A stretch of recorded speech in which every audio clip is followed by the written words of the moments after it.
If they can keep the ball in their stadium for as long as they can, and they're in control, by the end of the time limit, they win a point.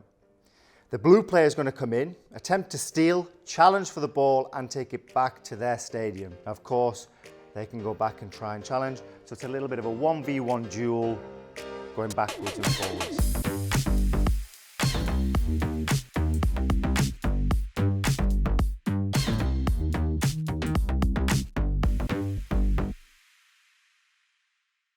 Hi, I'm James Richards, Regional Coach Development Officer for the East Midlands. We're doing a 6-week coaching planner on defending to stop goals with a theme of pressing and covering.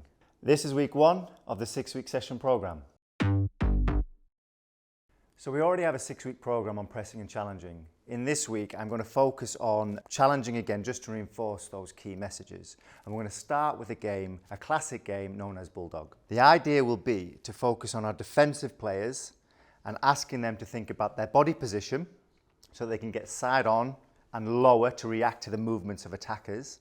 We're going to ask them to look for opportunities where the attackers make mistakes and steal the ball from them, ideally to keep it.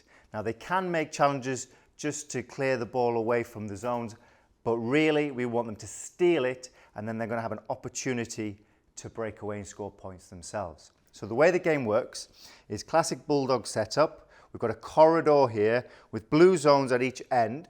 This just gives a target for where the attacker players are starting and getting to.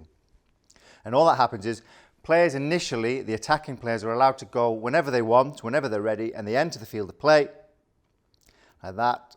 And they're going to try and make their way down, and the defenders then engage. And like I said, they're going to try and steal the ball. And if they can, then travel quickly to one of the blue zones and they score a point themselves. Now, once they've stolen the ball, the initial attacking player can come back and try and tackle again. So they have to be quick. If the attacking players manage to beat, they get to the end, they come around and start again. So we may find that the defenders initially struggle with the amount of attackers coming in. So there's a couple of options we can do to help them out.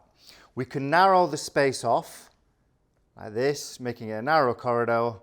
This means that the attackers have less places to go, less space to maneuver, increasing the opportunities for the defenders to make contact, practice that initial body shape, getting low, reacting to the movements, and then looking for opportunities to steal it and take it.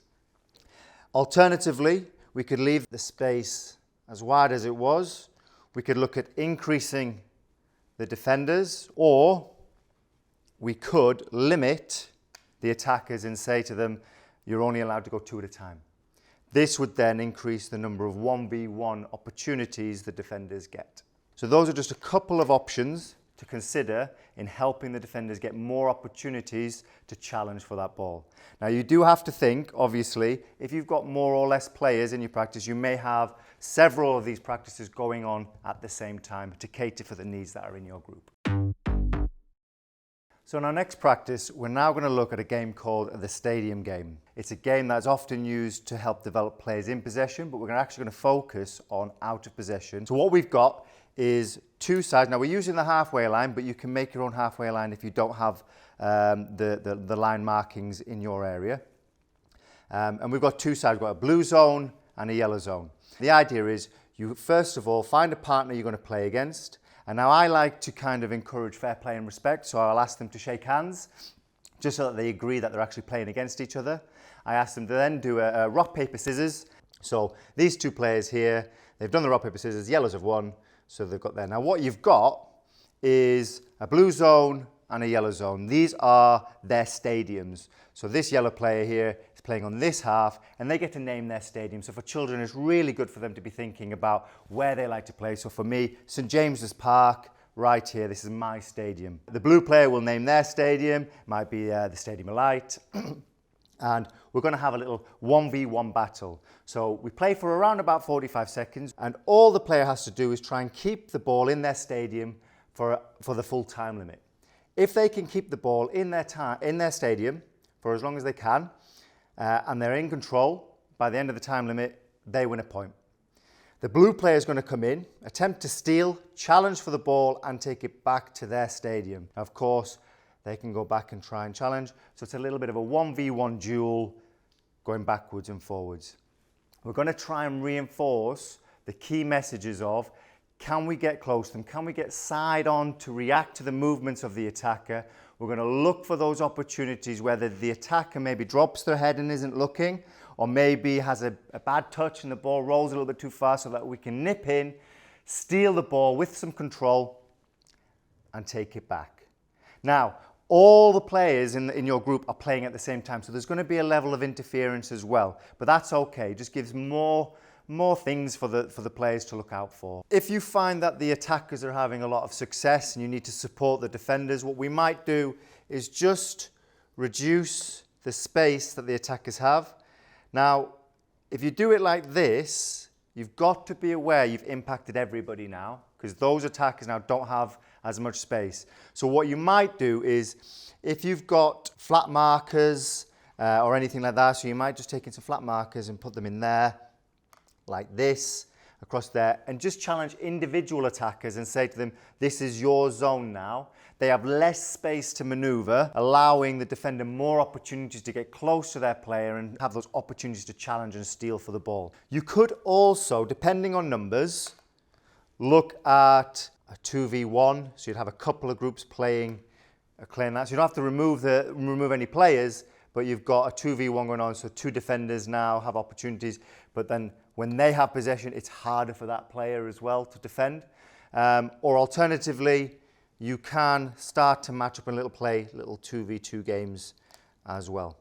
So the final part of the practice is now to move into small-sided games. We might have 3v3s, 4v4s, there might be overloads or underloads depending on the numbers in your group, which is absolutely fine. The key point now is to step back, give your players plenty of opportunity to practice some of the key messages we've been using in the other two activities. So can they engage 1v1 with a player?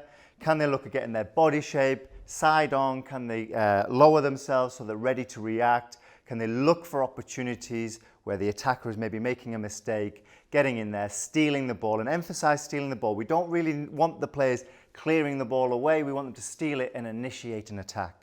So here we go. We've got 3v3s, 4v4s going on. Let them play, stand back, and just work with your players. Talk to them about the different key aspects that you might think they need. So when it comes to a match day at the weekend, I want to reinforce the key messages from the training session into the game itself.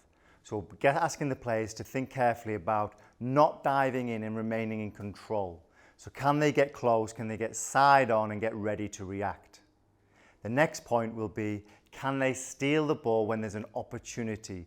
Look for when the attacker makes a move, drops their head, or has a heavy touch. And then steal the ball so that they can initiate attack and go and score some goals for our team.